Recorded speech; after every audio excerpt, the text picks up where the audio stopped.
ഏറെ പ്രിയങ്കരനായ ശ്രീ സി സദാനന്ദൻ മാസ്റ്ററുടെ രാജ്യസഭ പ്രവേശം ആഘോഷിക്കുന്ന ഈ മുഹൂർത്തത്തിൽ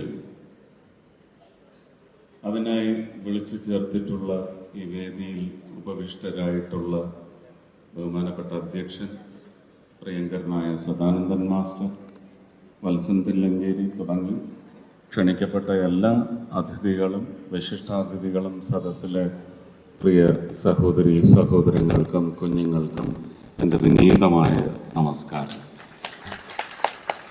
ഈ സ്കൂൾ അങ്കണത്തിൽ വെച്ച് ചരിത്ര പ്രാധാന്യമുള്ള വീര പഴശ്ശിയുടെ കാൽപ്പാടുകൾ അല്ലെങ്കിൽ ആത്മാവിപ്പോഴും കുടിയിരിക്കുന്ന ഈ മണ്ണിൽ വെച്ച് ഈ പരിപാടി നടത്തുന്നതിന് അത് വലിയൊരു ആദരവായിട്ട് ഈ പൗര സമൂഹത്തിനും സദാനന്ദൻ മാസ്റ്റർക്കും അദ്ദേഹത്തിൻ്റെ കുടുംബത്തിനും ഒരു വലിയ മുഹൂർത്തം സൃഷ്ടിക്കുന്നതിന് വേണ്ടി ഒരു വേദി ഒരുക്കിയതിന് പ്രത്യേകം നന്ദി ആ സ്കൂൾ മാനേജ്മെന്റിനോട് ഞാൻ ഒരു മന്ത്രി എന്ന നിലയ്ക്ക് ഞാനിവിടെ അർപ്പിക്കുകയാണ്, നന്ദി അറിയിക്കുകയാണ്. ഈ പൗര സ്വീകരണത്തിന് വലിയ പ്രാധാന്യമുണ്ട്. നമ്മളിങ്ങനെ ഓരോ ബഹുമാന്യ വ്യക്തികളും അവരോധിക്കപ്പെടുമ്പോൾ ഇതുപോലെയുള്ള ആഘോഷങ്ങൾ നടക്കാറുണ്ട്. പക്ഷെ ഇന്നിവിടെ ആദരിക്കപ്പെടുന്ന മുഹൂർത്തം, ആ മുഹൂർത്തത്തിന് കാരണക്കാരനായ ആ വ്യക്തി എന്ന് പറയുന്നത് ഒരുപക്ഷെ കണ്ണൂരിൻ്റെ രാഷ്ട്രീയ പശ്ചാത്തലം വെച്ച് നോക്കുമ്പോൾ ഇത് ഒരിക്കലും നടക്കാൻ സാധ്യതയില്ലാത്ത ഒരു മുഹൂർത്തത്തിൻ്റെ സൃഷ്ടിയാണ്. ബഹുമാന്യനായ കേന്ദ്ര ഭരണം എന്നൊരു പക്ഷേ പുതിയ പാഠം കഴിഞ്ഞ 11 വർഷം കൊണ്ട് ലോകത്തിന് തന്നെ പഠിപ്പിച്ചു കൊണ്ടിരിക്കുന്ന പ്രിയങ്കരനായ എൻ്റെ പ്രധാനമന്ത്രി ശ്രീ നരേന്ദ്രമോദിജിയുടെ ഒരു മുഹൂർത്ത സൃഷ്ടി, ആ സൃഷ്ടിക്ക് വലിയ പ്രാധാന്യമുണ്ട്. ഞാനതിൻ്റെ കാരണങ്ങളിലേക്കല്ല കടക്കുന്നത്.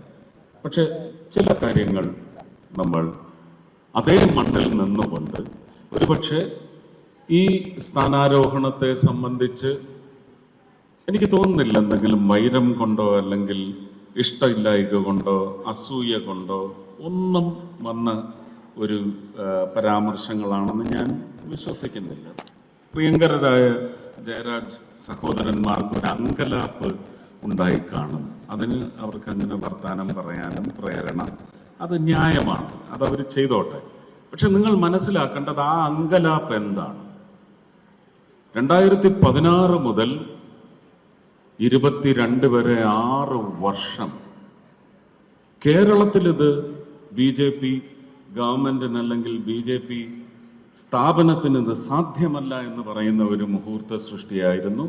ചരിത്രത്തിൽ ആദ്യമായിട്ട് കേരളത്തെ കൂടി ഒരുപക്ഷെ പരിഗണനയിൽ നരേന്ദ്രമോദിക്ക് എടുക്കുന്നതിന് വേണ്ടി ആദ്യത്തെ ആയുധമായിട്ട് ഒരു രാജ്യസഭ MP-യെ നോമിനേറ്റ് ചെയ്ത് കൊണ്ടുവരുന്നത്. രാജഗോപാൽ സാർ അതിനു മുമ്പ് രാജ്യസഭയിലേക്ക് പോയിട്ടുണ്ടെങ്കിലും അത് മധ്യപ്രദേശിൽ നിന്നാണ് അദ്ദേഹം തെരഞ്ഞെടുക്കപ്പെട്ടാണ് പോയിട്ടുള്ളത്. കുറച്ചുകൂടി യോഗ്യതയുള്ള സ്ഥാനമാണെങ്കിലും തീരുമാനമാണെങ്കിലും നരേന്ദ്രമോദി സർക്കാരിൻ്റെ നൈപുണ്യം, ഭരണ നൈപുണ്യം എന്ന് പറയുന്നത് കേരളത്തിലെത്തണം എന്ന് പറയുന്ന ഉദ്ദേശത്തോടെ തന്നെയാണ് അന്ന് എന്നെ നാമനിർദ്ദേശം ചെയ്തു തന്നെ, അല്ലെങ്കിൽ ഏതെങ്കിലും സംസ്ഥാനത്തിൽ നിന്ന് കൊണ്ടുചെന്ന് തെരഞ്ഞെടുത്തിരുത്തിയിരുന്നെങ്കിൽ കേരളത്തിൽ തൊടാൻ കഴിയില്ല. പക്ഷെ അതെല്ലാം കൃത്യമായ കാൽക്കുലേഷനും അത് സ്പെക്കുലേഷന് ശേഷമുള്ള കാൽക്കുലേഷൻ, ആ കാൽക്കുലേഷൻ എന്ന് പറയുന്നത് പ്രാവർത്തികമാക്കി എന്ന് നൈപുണ്യം അല്ലെങ്കിൽ മഹത്വം നമ്മൾ പിന്നെയും തൊട്ടറിയുന്നത്, അനുഭവത്തിൽ തൊട്ടറിയുന്നത്.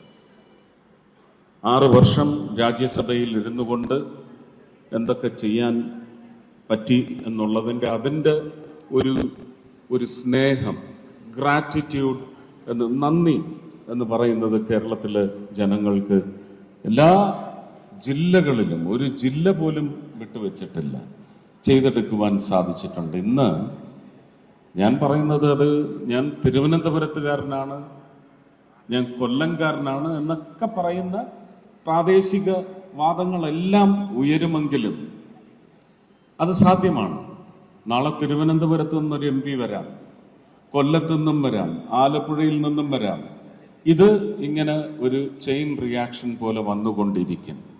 പക്ഷെ കണ്ണൂർ എന്ന് പറയുന്നത് ഇപ്പോഴും നമുക്ക് കണ്ണെത്താ ദൂരത്താണോ, കയ്യെത്താ ദൂരത്താണോ, മനസ്സെത്താ ദൂരത്തൊരിക്കലുമല്ല എന്നെനിക്ക് നല്ല ദൃഢനിശ്ചയമുണ്ട്. നമ്മുടെ മനസ്സിവിടെയുണ്ട്. അതിലേക്കുള്ള ആദ്യത്തെ വാതിൽ തുറപ്പാൻ ശ്രീ സദാനന്ദൻ മാസ്റ്റർ. നിങ്ങൾ മനസ്സിലാക്കുക, ഇതൊരങ്കലാപ്പാണ്. ഒരുപക്ഷെ ഒരു രാജ്യസഭാ MP എന്ന നിലയ്ക്ക് ഇവിടുന്ന് കേരളത്തിൽ നിന്ന് മറ്റ് 3 രാജ്യസഭാ MP-മാർ ഇന്ന് ഈ ഭരണകക്ഷിക്ക് 3 അല്ല 4 പേരുണ്ട്. 4 പേരുണ്ട്. അവർ ചെയ്യുന്നതിന് മേലെ കണ്ണൂരിന് പ്രത്യേകമായും തലശ്ശേരിക്കായാലും ശരി തന്നെ ഒരുപക്ഷെ MP ഫണ്ട് മാത്രമല്ല പല പദ്ധതികളും മുന്നോട്ട് കൊണ്ടുവരുന്നതിന് സദാനന്ദൻ മാസ്റ്റർക്ക് വലിയ മുൻകൈ എടുക്കുന്ന ഒരു പ്രധാനപ്പെട്ട രാജ്യസഭാ അംഗം അല്ലെങ്കിൽ പാർലമെന്റേറിയൻ എന്ന് പറയുന്ന ഖ്യാതി വന്ന് പതിക്കും എന്നുള്ള ഭയപ്പാട്, അങ്കലാപ്പ്, ഇതൊക്കെ കാരണമാകാം. പക്ഷെ ഞാൻ പറയുന്നത് ഇതെല്ലാം രാഷ്ട്രീയപരമായ അങ്കലാപ്പാണ്. അങ്കലാപ്പിൽ മുങ്ങി ജീവിക്കുന്ന ഒരു ജനതയ്ക്ക് ഒരുപക്ഷെ ആ അങ്കലാപ്പുകൾ, വ്യാകുലതകൾ അകറ്റുന്നതിന് ഒരു പ്രധാനപ്പെട്ട ആയുധമായിട്ടാണ് കണ്ണൂരിലേക്ക് ശ്രീ നരേന്ദ്രമോദി ശ്രീ സദാനന്ദൻ മാസ്റ്ററെ അയച്ചിരിക്കുന്നതെന്നാണ് എൻ്റെ നല്ല ഉത്തമ ബോധ്യം. അദ്ദേഹത്തിന് അങ്ങനെ പ്രവർത്തിക്കാൻ സാധിക്കണേ, തിളക്കമാർന്ന ഒരു 6 വർഷം അദ്ദേഹത്തിന് ഇവിടെ സമ്മാനിക്കുവാൻ സാധിക്കണേ എന്ന് തന്നെയാണ് എൻ്റെ പ്രാർത്ഥനയെങ്കിലും ഞാൻ വിചാരിക്കുന്നു. ഇവിടെ സ്വാഗത പ്രാസംഗികൻ അദ്ദേഹത്തിൻ്റെ മഹത്വത്തെ സംബന്ധിച്ചെല്ലാം സംസാരിച്ചു കഴിഞ്ഞിരിക്കുന്നു. അദ്ദേഹത്തിൻ്റെ ത്യാഗപൂർണമായ ജീവിതത്തെ സംബന്ധിച്ച് നമുക്കെല്ലാവർക്കും അറിയാവുന്ന വലിയൊരു ചരിത്രമുണ്ട്. അതിൽ കണ്ണീരിൻ്റെ നനവുണ്ട്, ചോരയുടെ നനവുണ്ട്. പക്ഷേ ഇതെല്ലാം കർമ്മ എന്ന് പറയും. കേരളത്തിൽ ഒരുപക്ഷെ ഇന്ന് ഭാരതത്തിൽ വലിയ തോതിൽ സംഭവിക്കുന്നത് പോലെ കേരളത്തിൽ സംഭവിച്ചുകൊണ്ടിരിക്കുന്നത് കർമ്മ. അതിൽ ഒരു ഉദാത്തമായ ഉദാഹരണം സദാനന്ദൻ മാസ്റ്ററാണ്. ഞാൻ വളരെയധികം സന്തോഷിക്കുന്നു. ഞാൻ ഇന്ന് അദ്ദേഹത്തിൻ്റെ MP ഓഫീസ് അല്പ നിമിഷങ്ങൾക്ക് മുമ്പ് തുറന്നു വെച്ചു. ഞാൻ അദ്ദേഹത്തെ MP-യുടെ കസേരയിൽ പിടിച്ചിരിക്കുമ്പോഴും ഞാൻ പ്രാർത്ഥിച്ചത് ഏറെ വൈകാതെ അതൊരു മന്ത്രിയുടെ ഓഫീസായി മാറണേ, ഒരു മന്ത്രിയെയും ആ കസേരയിലേക്ക് പിടിച്ചെടുക്കാൻ ഞാൻ എത്തണമെന്ന് തന്നെയാണ് എൻ്റെ പ്രാർത്ഥന. എന്താ അങ്ങനെ സംഭവിച്ചൂടെ? ആഗ്രഹിക്കണ്ട, പ്രാർത്ഥിക്കണ്ട. ഞാൻ ഒരിക്കലും പ്രാർത്ഥിച്ചിട്ടില്ല. ഞാൻ ഇലക്ഷന്റെ തലേ ദിവസം ഇതേ പത്രക്കാരുടെ മുമ്പിലിരുന്ന് സംസാരിച്ചപ്പോൾ ഞാൻ പറഞ്ഞ എനിക്ക് മന്ത്രിയൊന്നും ആവണ്ട, എനിക്ക് എൻ്റെ സിനിമ തുടരണം. ഒരു മന്ത്രിയായാൽ അതൊക്കെ വലിയ ബുദ്ധിമുട്ടാണ്. എനിക്ക് സിനിമാഭിനയം തുടരണം, ഒരുപാട് സമ്പാദിക്കണം, എൻ്റെ കുഞ്ഞുങ്ങളെവിടെയും എത്തിയിട്ടില്ല. ഒപ്പം എൻ്റെ ആ വരുമാനത്തിൽ വിശ്വസിക്കുന്ന കുറച്ച് ആൾക്കാരുണ്ട്. അതിൽ കുറച്ച് പേരെയെങ്കിലും സഹായിക്കണമെങ്കിൽ പണവരുമാനം എന്ന് പറയുന്നത് നിലച്ചു പോകാൻ പാടില്ല. ഇപ്പോൾ നല്ല തോതിൽ നിലച്ചിട്ടുണ്ട്. ഞാനൊക്കെ ആഗ്രഹിക്കുന്നുണ്ട്. സത്യം പറഞ്ഞാൽ ഞാൻ ഈ പാർട്ടിയിൽ ഏറ്റവും ഇളയ അംഗമാണ്. ഞാൻ 2016 ഒക്ടോബർ 28-നാണെന്നാണ് എൻ്റെ ഓർമ്മ മെമ്പർഷിപ്പ് എടുക്കുന്നത്. അതാ 6 മാസ കാലാവധിക്കുള്ളിൽ മെമ്പർഷിപ്പ് എടുക്കണം എന്ന് അറിയിച്ചതിനെ തുടർന്ന് വേഗം പോയി എടുത്തതാണ്. എൻ്റെ മനസ്സിൽ അതില്ലായിരുന്നു. അങ്ങനെ ഏറ്റവും ഇളയ പാർട്ടി അംഗത്തിനെയാണ്, അതൊരു പക്ഷേ മാൻഡേറ്റിനുള്ള മര്യാദയാണ്. കേരളത്തിൽ നിന്ന് ആദ്യത്തെ ജനങ്ങൾ തിരഞ്ഞെടുത്ത ഒരു MP എന്ന നിലയ്ക്ക് പാർട്ടിക്ക് അങ്ങനെ ഒരു ഉത്തരവാദിത്വം ഉണ്ടാവാം. ആ ഉത്തരവാദിത്വത്തിൻ്റെ പുറത്താവാം എന്നെ ഒരുപക്ഷെ മന്ത്രിയാക്കിയത്. ഞാൻ പക്ഷേ ഇവിടെ വെച്ച് ഞാൻ ആത്മാർത്ഥമായി പറയുന്നു, എന്നെ ഒന്ന് ഒഴിവാക്കി ഇദ്ദേഹത്തെ മന്ത്രിയാക്കിയാൽ അത് കേരളത്തിലെ പുതിയ രാഷ്ട്രീയ ചരിത്രമാവും എന്ന് തന്നെയാണ് എൻ്റെ വിശ്വാസം. എന്താ കൈയടിക്കാത്ത?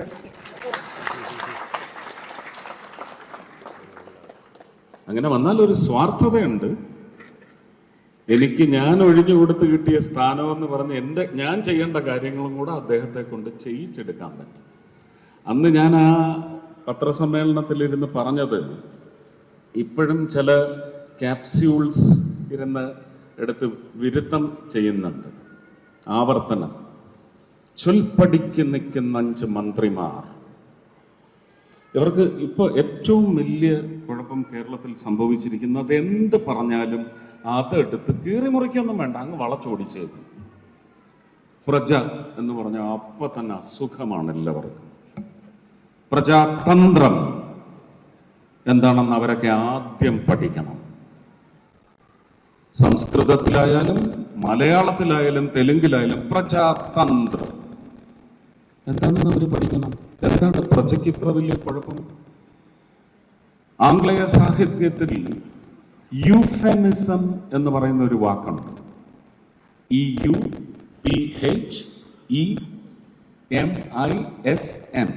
SM ഉള്ളതുകൊണ്ട് ഉടനെ ആ കമ്മ്യൂണിസം ആണെന്നൊന്നും വിചാരിക്കരുത്. ആ ഇസമല്ല, യൂഫെമിസം. ഒരു ഉദാഹരണം പറഞ്ഞാൽ, നമ്മൾ സ്കാവഞ്ചേഴ്സ് എന്ന് വിളിച്ചിരുന്നു. ആ ജോലി ചെയ്യുന്നവര് സ്കാവഞ്ചേഴ്സ് എന്ന് വിളിച്ചിരുന്നത് അയോഗ്യമായ ഒരു വിളിയാണ്, വിളിപ്പേരാണ്, വിളംബരമാണ് എന്ന് മനസ്സിലാക്കിക്കൊണ്ട് ആംഗ്ലേയ സാഹിത്യത്തിൽ നിന്ന് കടമെടുത്ത് ഒരുപക്ഷെ സ്കാവഞ്ചർ എന്ന് പറയുന്ന നമ്മുടെ ലെക്സിക്കനിലുള്ള ഒരു വാക്കിനെ മാറ്റി സാനിറ്റേഷൻ എൻജിനീയേഴ്സ്. 10ാം ക്ലാസ് വരെ ചിലപ്പോൾ പഠിച്ചിട്ടുണ്ടാവില്ല അവര്. പക്ഷെ അവരെ ഇന്ന് വിളിക്കുന്നത് സ്കാവഞ്ചേഴ്സ് എന്ന് വിളിക്കാൻ പാടില്ല. Sanitation engineers. അവർ എൻജിനീയേഴ്സ് അല്ല, പക്ഷെ അതിന് യൂഫെമിസം എന്ന് പറയും. ജനതയ്ക്ക് യൂഫെമിസം നൽകിയ വാക്കാവണം പ്രജ.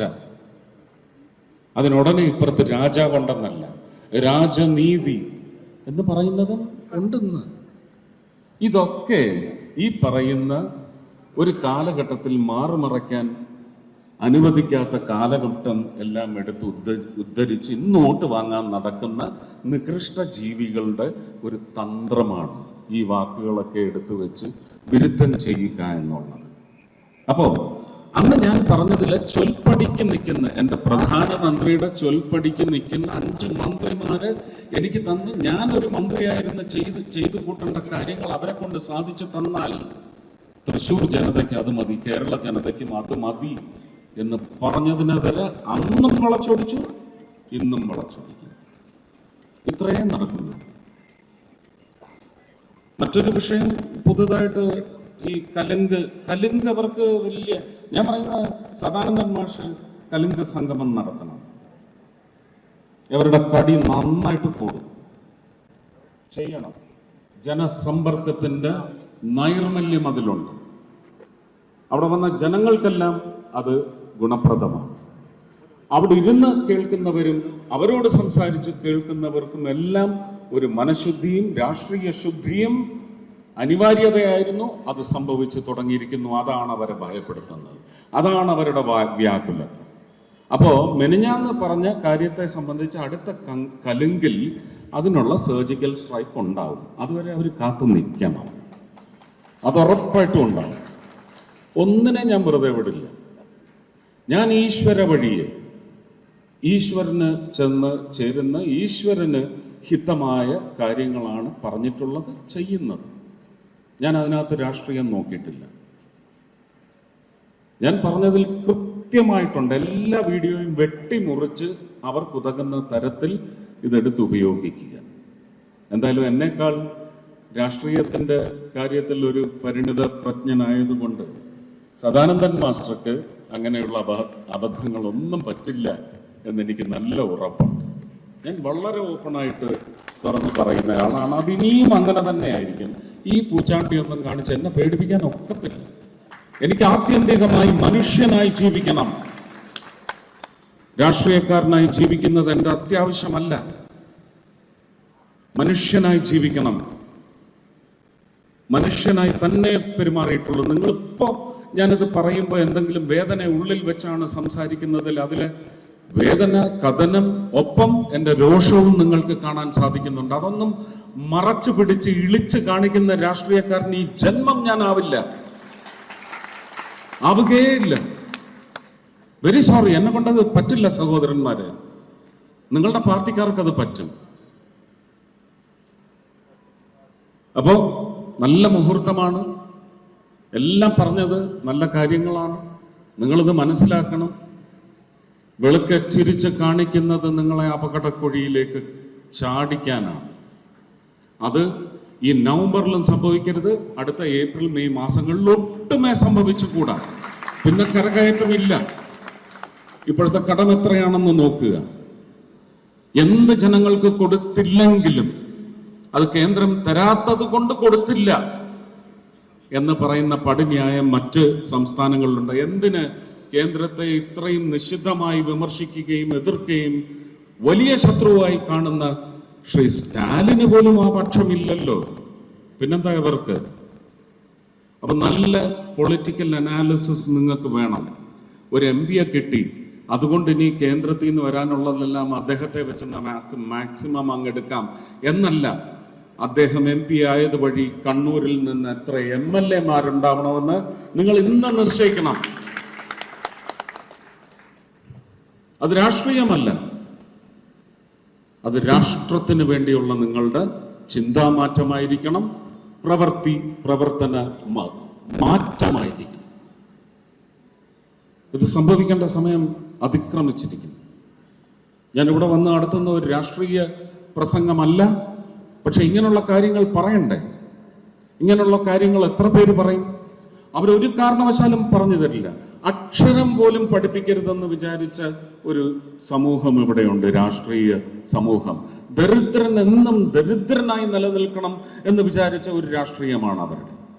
ദരിദ്രനില്ലെങ്കിൽ അവർക്ക് വളരാൻ സാധിക്കില്ല എന്ന് വിചാരിക്കുന്ന ആ ദരിദ്രന് വേണ്ടി ഇന്ന് ഗവർണൻസ് നടത്തുന്ന ഒരു പ്രധാനമന്ത്രിയാണ് ഇന്ത്യ ഭരിക്കുന്നത്, ശ്രീ നരേന്ദ്രമോദി. തിരുവോര കച്ചവടക്കാർക്ക് തൃശൂർ ലോക്സഭാ മണ്ഡലത്തിൽ എന്തൊക്കെയാണ് ചെയ്യുന്നതെന്ന് ഒരു പത്രക്കാരനെയും വിളിച്ച് പറഞ്ഞിട്ടില്ല. നിങ്ങൾ അന്വേഷിച്ചോളൂ. സോഷ്യൽ മീഡിയയിൽ അതൊന്ന് വൈറലായപ്പോ തൃശ്ശൂർ ഒരു MP ഉള്ളത് കൊണ്ട് അയാൾക്ക് മാത്രമേ ഉള്ളൂ എന്ന് ചോദിച്ച ഒരു ദുഷിച്ച രാഷ്ട്രീയ സമൂഹം ഇവിടെ ഉണ്ടെങ്കിൽ അവർക്കുള്ള മറുപടി ഇന്നത്തെ സുരേഷ് ഗോപിയുടെ ഒഫീഷ്യൽ പോസ്റ്റിൽ വന്നിട്ടുണ്ട്. ബാക്കി 19 ലോക്സഭാ മണ്ഡലങ്ങളിൽ നരേന്ദ്രമോദി എന്ത് നൽകി എന്നുള്ളതിന്റെ കണക്ക് വന്നിട്ടുണ്ട്. പ്രിയമുള്ളവര്, നിങ്ങൾക്ക് സാധകമാകേണ്ടത് അത് വരണമെങ്കിൽ നിങ്ങൾ എന്താണ് സാധ്യത എന്നുള്ളത് അന്വേഷിക്കണം. ആ സാധ്യതയ്ക്ക് വേണ്ടി നിങ്ങൾ ദയവ് ചെയ്ത് പണിയെടുക്കണം. നിങ്ങളുടെ ഒരു മുദ്ര അതിനുവേണ്ടി ചാർത്തണം എന്ന് മാത്രം അഭ്യർത്ഥിച്ചുകൊണ്ട് ദീർഘായുസ്സും ആരോഗ്യവും സൽബുദ്ധിയും സൽപ്രവർത്തനവും എല്ലാം ഞാൻ പ്രാർത്ഥിക്കുന്നു മുത്തപ്പനോട്, സദാനന്ദൻ മാസ്റ്റർക്ക് വേണ്ടി. നിങ്ങൾ ഈ സമയത്ത് കാലത്ത് വന്ന ഒരു ഞായറാഴ്ച ദിവസം നിങ്ങളുടെ വിനോദ സഞ്ചാര പ്രവർത്തനങ്ങൾക്ക് വേണ്ടി നീക്കി വച്ചിരിക്കുന്ന ദിവസമാണ്. അത് ഇത്രയും നേരം ഇവിടെ